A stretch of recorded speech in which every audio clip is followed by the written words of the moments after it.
এই যে ভূমিকম্প হলো আপনার গান বাজনা বাজানোর কারণে, মুহাম্মদ সাল্লাল্লাহু আলাইহি ওয়াসাল্লাম কি মিথ্যা কথা বলে?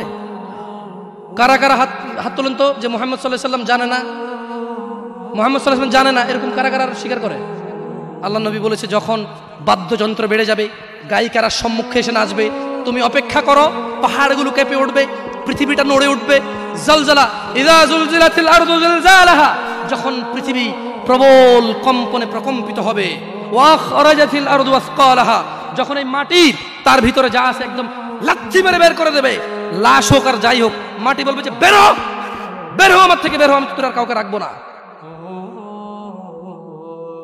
وقال الانسان, মানুষ বলবে মালাহা মালাহা, পৃথিবীটার কি হলো, এই মাটির কি হলো, কেন সে কবরগুলো লাশগুলো বের করে দিচ্ছে, কেন সে স্বর্ণ মতি হীরা মানিক্য বের করে দিচ্ছে, মালাহা, এর কি হলো, কেন পাহাড় নড়ে উঠছে, কেন পাহাড় ভেঙে চূর্ণ বিচূর্ণ হয়ে যাচ্ছে? মানুষ বলবে মালাহা, পৃথিবীর কি হলো, বিআন্না রাব্বাকা আওহালাহা, পৃথিবী এটা করবে, বিআন্না রাব্বাক, কারণ তোমার প্রতিপালক আওহালাহা, পৃথিবীকে আদেশ করেছে। আপনি গান শোনেন, আমি শুনি না, আপনি গান বাজান, আমি বাজাই না। যখন চিটাগং নড়ে উঠলো ভূমিকম্পে, আপনার বাড়ির সাথে আমার বাড়িটাও নড়ছে।